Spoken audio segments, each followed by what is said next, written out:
বিদেশি সাংবাদিকদের একটা ক্লাবের আয়োজন দিল্লিতে এবং তারা আমন্ত্রিত মাত্র। কিন্তু সাংবাদিকরাই আবার বলছেন যে 2 বছর আগে যে পরিস্থিতিতে শেখ হাসিনা এসেছিলেন, 2 বছরের মধ্যে 2 বছর ধরেই তিনি যেভাবে রাজনীতিতে প্রাসঙ্গিক থাকলেন বাংলাদেশের, এবং বাংলাদেশের মানুষের ভেতরে যে ধরনের একটা উচ্ছ্বাস তৈরি হয়েছে তার দেশে ফেরার ঘোষণায়, সেটা ভীষণভাবে উল্লেখযোগ্য, গুরুত্বপূর্ণ, তাৎপর্যপূর্ণ। 2024 সালের 5ই আগস্ট যেই শেখ হাসিনাকে ক্ষমতাচ্যুত হয়ে বাংলাদেশ ছেড়ে ভারত যেতে হয়েছিল, সেই শেখ হাসিনা ভারতের রাজধানী দিল্লিতেই একটা সংবাদ সম্মেলনে উপস্থিত হয়ে, ভার্চুয়ালি উপস্থিত হয়ে বক্তৃতা দেবেন 2026 সালের 5ই আগস্ট। এ খবরটিতে তোলপাড় শুরু হয়েছে ভারতের সংবাদ মাধ্যমে। ভারতের সংবাদ মাধ্যমে শেখ হাসিনার প্রথম প্রকাশ্য উপস্থিতি হিসেবে এটাকে ঘোষণা করে বিভিন্ন সংবাদ মাধ্যম শিরোনাম করছে, কেন শেখ হাসিনা 5ই আগস্টেই দিল্লিতে এই ভার্চুয়াল সভায় যোগ দেওয়ার সিদ্ধান্ত নিলেন। এই সভাটির যে পোস্টারটি ছড়িয়ে পড়ার পর এই তোলপাড় শুরু হয়েছে, সেই সভার শিরোনাম দেওয়া হয়েছে শেখ হাসিনাজ হোম কামিং।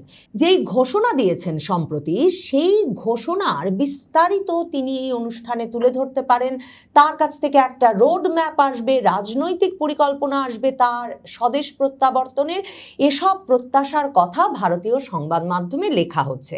তবে দিল্লিতে foreign correspondence club south Asia, এই ক্লাবটির অনুষ্ঠানে শেখ হাসিনার ভার্চুয়ালি যোগদানের ঘটনাটি কিন্তু এর আগেও ঘটেছিল। তবে সেবার তিনি লাইভে যোগ দেন নাই, সেবার তিনি একটা অডিও বার্তা পাঠিয়েছিলেন। সেবারও ব্যাপক আলোড়ন হয়েছিল যে শেখ হাসিনাকে যে এই যে এর মাধ্যমে একটা প্রকাশ্য অনুষ্ঠানে অডিও বার্তা পাঠাতে দেখা গেল, সেটাও যে ভীষণ তাৎপর্যপূর্ণ রাজনৈতিকভাবে, সেটা যেমন তখন আলোচিত হয়েছিল। ভারতের সকল শীর্ষস্থানীয় সংবাদ মাধ্যম যেমন সে খবর দিয়েছিল, তেমনি সেবারেও সেই জানুয়ারি মাসের ওই অনুষ্ঠানটাতেও, যেহেতু অনুষ্ঠানটির আয়োজক ছিল এই foreign correspondence club south Asia, দিল্লিতে নিযুক্ত বিভিন্ন আন্তর্জাতিক সংবাদ মাধ্যমের যে প্রতিনিধিরা আছেন, সেই সংবাদদাতাদের যে ক্লাবটি, তারা কাজেই তখন ভারতের বাইরেও আন্তর্জাতিক সংবাদ মাধ্যমের শিরোনাম হয়েছিল যে শুধুমাত্র দিল্লির বাড়িতে অত্যন্ত সুরক্ষিত আবাসে বসে ইমেইলের মাধ্যমে সাক্ষাৎকার দিচ্ছেন শেখ হাসিনা, তাই নয়, তিনি রীতিমতো এখন সাংবাদিকদের একটা সভার মধ্যে অডিও বার্তা পাঠিয়েও তার বার্তা পৌঁছে দিচ্ছেন। কিন্তু এবার বিশেষভাবে যে উচ্ছ্বাস তৈরি হয়েছে তার কারণ, এই দাওয়াতপত্রে বা পোস্টারে foreign correspondence club south Asia লিখেছে যে শেখ হাসিনার হোম কামিং এই শিরোনামে যে আলোচনা সভা, সেই সভায় শেখ হাসিনা ভার্চুয়ালি লাইভ যুক্ত হবেন। কাজেই বিভিন্ন পত্রিকা লিখছে, তিনি কি তাহলে প্রশ্নের উত্তর দেবেন, তাকে কি দেখা যাবে ভিডিওতে? আওয়ামী লীগের বিভিন্ন সূত্র থেকে এটা পরিষ্কার যে শেখ হাসিনা ভিডিওতে দেখা দেবেন এরকম কোনো পরিকল্পনা নাই। তবে শেখ হাসিনা এই অনুষ্ঠানে লাইভ যুক্ত হয়ে বক্তৃতা দেওয়ার একটা প্রত্যাশা তৈরি করেছেন, সেটা সকলেই মনে করেন। তবে আওয়ামী লীগের তরফে বলা হচ্ছে যে শেখ হাসিনার মূল যে ইচ্ছাটা, সেটা হচ্ছে মূলত তো এই ফরেন করেসপন্ডেন্সরাই, সারা পৃথিবীর ভারতীয় সংবাদ মাধ্যম এবং আন্তর্জাতিক সংবাদ মাধ্যম, এপি, রয়টার্স থেকে শুরু করে এই 2 বছরে শেখ হাসিনার বিশ্বের শীর্ষস্থানীয় সকল দৈনিকে শেখ হাসিনার সাক্ষাৎকার প্রকাশ হওয়া, শেখ হাসিনার বিভিন্ন খবরাখবর প্রকাশিত হওয়া এবং নানা ভাষায় অনুদিত হয়ে, এসবের পেছনে এই যে সাংবাদিকদের শেখ হাসিনার খবরে আগ্রহ আছে মানুষের, সেটা অনুধাবন করতে পারা, শেখ হাসিনাকে রাজনৈতিকভাবে একরকমের গুরুত্বপূর্ণ মনে করা, বিশ্ব রাজনীতিতেও গুরুত্বপূর্ণ চরিত্র বলে মনে করার একটা সরাসরি সংযোগ আছে। শেখ হাসিনা এজন্য ফরেন করেসপন্ডেন্সদের, সাংবাদিকদের ধন্যবাদ দেওয়া প্রয়োজন মনে করেছেন এবং সে কারণে তিনি দেশে ফেরার ঘোষণা দেওয়ার পর দিল্লিতে নিযুক্ত এই বিদেশি সংবাদদাতারা যখন তাকে তাদের এই সভাটি আয়োজনের পরিকল্পনার কথা জানিয়েছেন এবং তাকে আমন্ত্রণ জানিয়েছেন, তখন শেখ হাসিনা মনে করেছেন তিনি যুক্ত হয়ে সাংবাদিকদের ধন্যবাদটুকু অন্তত জানাতে চান। কিন্তু মূলত এই আলোড়নটার কারণ কি? ভারতীয় সংবাদ মাধ্যমগুলো যে ধরনের শিরোনাম করছে, ফার্স্ট পোস্ট শিরোনাম করছে, why Sheikh Hasina has chosen August 5 for her first public appearance in 2 years। মানে আওয়ামী লীগের তরফে বলা হচ্ছে বটে যে শেখ হাসিনা তো চুজ করেন নাই, শেখ হাসিনা বা আওয়ামী লীগের আয়োজন তো এটা না, এটা বিদেশি সাংবাদিকদের একটা ক্লাবের আয়োজন দিল্লিতে এবং তারা আমন্ত্রিত মাত্র।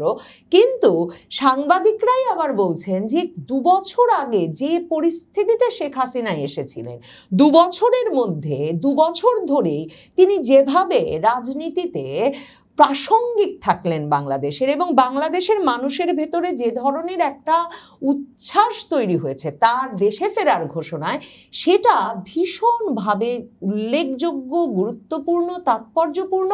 এবং শেখ হাসিনা 2024-এর 5ই আগস্ট যে পরিস্থিতিতে দেশ ছেড়েছিলেন আর 2026-এর 5ই আগস্টের আগেই যে পরিস্থিতিতে বাংলাদেশে ফিরে যাওয়ার ঘোষণা দিচ্ছেন, সেখানে তার উপর মৃত্যুদণ্ডের রায় আছে বটে, কিন্তু জনসমর্থনেও যে তিনি ভীষণভাবে শক্তিশালী সেটারও একটা সরাসরি প্রমাণ আছে বটে।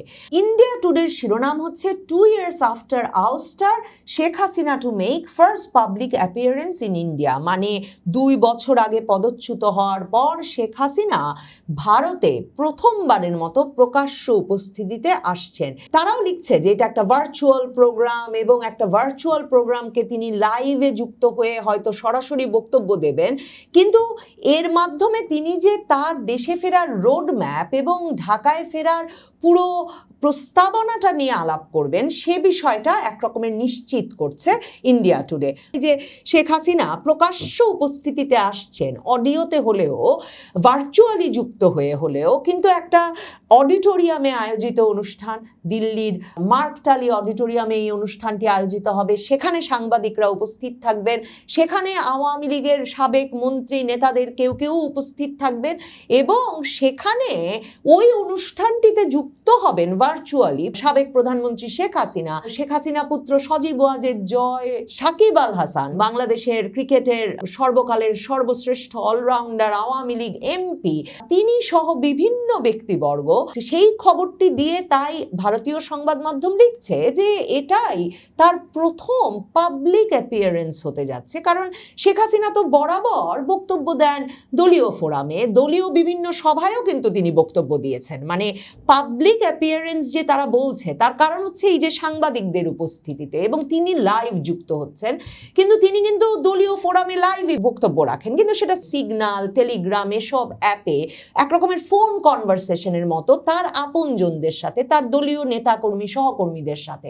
কিন্তু এই যে দলের বাইরে পাবলিক, মানে জনগণ, সাধারণ মানুষের সাথে একটা সংযোগ, যদিও এরা বেশিরভাগই হবেন বিদেশি সাংবাদিক, তাদের সাথে একটা সংযোগ তৈরি করতে তিনি একটা জায়গায় যুক্ত হচ্ছেন। ভারতীয় সংবাদ মাধ্যম বারবার এটা মনে করাচ্ছে এটা তার ফার্স্ট পাবলিক অ্যাপিয়ারেন্স হতে যাচ্ছে 2 বছর আগে পদচ্যুত হওয়ার পর। বাংলাদেশের পত্রিকা মানব জমিন সাহস করেছে ইন্ডিয়া টুডের এই সংবাদটিকে অনুবাদ করে ছেপে দেওয়ার। সেখানে তারা বলছে 5ই আগস্ট প্রকাশ্যে আসছেন শেখ হাসিনা, এবং সেখানে তারা লিখছে যে ইন্ডিয়া টুডে লিখেছে 15 বছর ক্ষমতায় থাকার পর শেখ হাসিনা সরকারের পতন ঘটে, তার সরকার পতনের 2য় বার্ষিকীতে এই অনুষ্ঠানের আয়োজন করা হচ্ছে। ক্ষমতাচ্যুত হওয়ার পর প্রথমবার প্রকাশ্যে আসছেন বাংলাদেশের সাবেক প্রধানমন্ত্রী শেখ হাসিনা। মানবজমিন লিখছে যে এ পর্যন্ত তার একাধিক অডিও বার্তা প্রকাশ পেলেও এবারই প্রথম তিনি প্রকাশ্যে আসছেন 5ই August. Foreign correspondence club of South Asia নয়াদিল্লিতে এ বিষয়ে একটি অনুষ্ঠানের আয়োজন করা হয়েছে, যেখানে নিজের ভবিষ্যৎ এবং বাংলাদেশে তার ফেরার বিষয়ে বক্তব্য রাখবেন বলে জানিয়েছে ভারতের ইন্ডিয়া টুডে পত্রিকাটি। এবং পত্রপত্রিকাগুলো বলছে সন্ধ্যা 6টা থেকে 7:30 পর্যন্ত এই 1.5 ঘন্টা ভারতীয় সময় এই অনুষ্ঠানটি অনুষ্ঠিত হবে। দ্য হিন্দু শিরোনাম করেছে, মানে 5ই আগস্ট শেখ হাসিনার বক্তৃতাটিকে শুধুই যে মানে তিনি আগস্টের 2য় বার্ষিকীতে বক্তব্য রাখছেন সেজন্যই তাৎপর্যপূর্ণ তা নয়।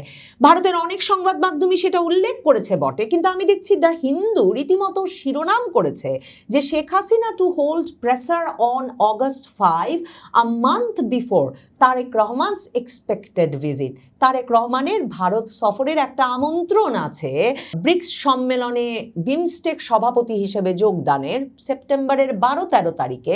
যখন বাংলাদেশ সরকার বলছে যে তারা ভারতের পাঠানো সেই আমন্ত্রণপত্রটি খতিয়ে দেখছে, তখন ঠিক তার 1 মাস আগে বাংলাদেশ সরকারের সঙ্গে ভারত সরকারের সবচেয়ে স্পর্শকাতর বিষয় হয়ে দাঁড়িয়েছে যেটা, যে শেখ হাসিনা ভারতে আছেন শুধু সেটা নয়, ভারতে বসে তিনি রাজনৈতিক কর্মকাণ্ড চালাচ্ছেন, যেটাকে ভারত সরকার রাজনৈতিক কর্মকাণ্ড মনে করে না কিন্তু বাংলাদেশ সরকার মনে করে। মানে তিনি রীতিমতো নিয়মিতভাবে আওয়ামী লীগের নেতা কর্মী সমর্থকদের সঙ্গে আলাপ করছেন ফোনে, টেলিফোনে, এবং তিনি জায়গায় জায়গায় দলের সকল কর্মসূচিতে অডিও বার্তা পাঠাচ্ছেন এবং সেসব অডিও বার্তা আবার বেরিয়ে পড়ে রীতিমতো ফেসবুক থেকে সামাজিক যোগাযোগ মাধ্যমে সর্বজনের জন্য একেবারে সহজলভ্য হয়ে পড়ছে। তো এই বিষয়টি নিয়ে দ্য হিন্দু মনে করাচ্ছে যে তারেক রহমান আসার ঠিক 1 মাস আগে এই প্রেস কনফারেন্সটি, এই সংবাদ সম্মেলনটির আয়োজন করছেন শেখ হাসিনা। মানে এটাকে যে সংবাদ সম্মেলন বলা হচ্ছে, সাংবাদিকেরা ঠিকই বুঝছেন, সাংবাদিকদের সামনে বার্তা দেবেন একজন রাজনৈতিক নেত্রী, সংবাদ সম্মেলন ছাড়া কিছু বলবার তো উপায় নেই। তবে ফরেন করেসপন্ডেন্স ক্লাব কিংবা আওয়ামী লীগ তো বলছে তারা আয়োজকই নয়, কেউই কিন্তু এটাকে সংবাদ সম্মেলন বলছে না। এখন তারেক রহমান সরকার এই বিষয়টা কিভাবে দেখবেন? দেখেন, ইউনূস সরকারের আমলে যখন এই foreign correspondence club south Asia ঠিক এমনভাবেই নির্বাচনের আগে 12ই ফেব্রুয়ারি নির্বাচনের আগে একটা সাংবাদিক সভার আয়োজন করেছিল, যেখানে শেখ হাসিনা ওই অডিও বার্তা পাঠিয়েছিলেন এবং রেকর্ডেড অডিও বার্তা, এবং আওয়ামী লীগের নেতারা উপস্থিত ছিলেন ওই অনুষ্ঠানে সশরীরে। তার পরপরই কিন্তু ইউনূস সরকার পররাষ্ট্র মন্ত্রণালয়ের তরফে একটা প্রতিবাদ জানিয়ে বলেছিল যে তারা শকড, তারা স্তম্ভিত, বাংলাদেশ সরকার স্তম্ভিত যে কিভাবে বাংলাদেশে মৃত্যুদণ্ডপ্রাপ্ত পলাতক আসামি শেখ হাসিনাকে ভারত সরকার জনসমক্ষে বক্তৃতা দেওয়ার সুযোগ দিল। মানে সরকার উল্লেখ করেছিল পাবলিক অ্যাড্রেস করবার সুযোগ দিল। তার মানে আপনি আমি হয়তো ভাবি যে এটা তো একটা ভার্চুয়ালি যোগ দেওয়া, আমরা তো প্রায় ভার্চুয়ালি শেখ হাসিনার পাঠানো অডিও বার্তা নানা জায়গায় শুনতেই পাই। এটা এমন একটা কি ঘটনা? ঘটনাটা হচ্ছে সেটা যে রীতিমতো অনুমোদন নিয়ে, সরকারি অনুমোদন, যথাযথ কর্তৃপক্ষের অনুমোদন নিয়ে শেখ হাসিনা বক্তৃতা দেবেন জনসমক্ষে, এটা জানিয়ে একটা অনুষ্ঠান করার অনুমতি পাওয়া যাচ্ছে দিল্লি শহরে, জানুয়ারি মাসেও পাওয়া গেছে এবং এ দফায় আবার 2026-এর আগস্ট মাসে এসেও পাওয়া যাচ্ছে। এখন তারেক রহমান সরকার এর কি প্রতিক্রিয়া জানান সেটা বলা মুশকিল। তবে ভারত সরকার যে, মোদী সরকার যে, তারেক রহমান সরকার কি প্রতিক্রিয়া জানান তার তেমন তোয়াক্কা করছেন না। এর যে একটা সরাসরি উদাহরণ এই ঘটনা, সেটাও কিন্তু আবার ভারতীয় সংবাদ মাধ্যমেই বিশ্লেষণে উঠে আসছে যে শেখ হাসিনাকে নিয়ে এমন স্পর্শকাতরতা আছে জানার পরেও ভারত সরকার এই অনুষ্ঠান আয়োজনের সুযোগ দিয়ে একটা সরাসরি বার্তাই বাংলাদেশ সরকারকে দিতে চাইছে। বাংলাদেশ সরকারকে বরাবরই ভারত সরকারের যেটা অবস্থান, ভারত সরকার বরাবরই বলে আসছে যে শেখ হাসিনাকে বাংলাদেশ থেকে সরকারি ব্যবস্থাপনায়, সরকারি অনুরোধে তার প্রাণহানির ঝুঁকি আছে এই কথা জানিয়ে ভারতে নিয়ে আসা হয়েছিল সামরিক বিমানে করে, এবং তিনি যখন এসেছেন তখন তিনি দণ্ডপ্রাপ্তও ছিলেন না, পলাতকও ছিলেন না। এবং প্রধানমন্ত্রী মোদী, ইউনূস যখন তাকে বিমস্টেক সম্মেলনের ফাঁকে দেখা হওয়ার পর 2025-এর মার্চে অনুরোধ করেছিলেন যে আপনি শেখ হাসিনার কথা বন্ধ করুন, তখন ইউনূসকে জানিয়েছিলেন যে ভারতে সকলেই স্বাধীন সামাজিক যোগাযোগ মাধ্যম ব্যবহারের বিষয়ে। কাজেই শেখ হাসিনা তাদের অতিথি কাউকেই তারা সামাজিক যোগাযোগ মাধ্যম ব্যবহারের বিষয়ে বাধা দান করতে পারেন না। আর ওইদিকে এই যে শেখ হাসিনা ভারতে বসে রীতিমতো নিয়মিতভাবে ভারতীয় সংবাদ মাধ্যম, আন্তর্জাতিক সংবাদ মাধ্যমে সাক্ষাৎকারের পর সাক্ষাৎকার দিয়ে যাচ্ছেন, ভারতের বিশ্লেষকরা বলছেন ভারত সরকার এটাকে নীতিগতভাবে একজন ব্যক্তির মত প্রকাশের স্বাধীনতা বলে মনে করে। কাজেই এই সব মিলিয়েই আসলে শেখ হাসিনা মার্ক টালি অডিটোরিয়ামে অনুষ্ঠিত এই অনুষ্ঠানে দিল্লিতে ভার্চুয়ালি যুক্ত হয়ে অডিও বার্তা দিলেও এই নিয়ে কেন যে এত আলোড়ন ছড়িয়ে পড়েছে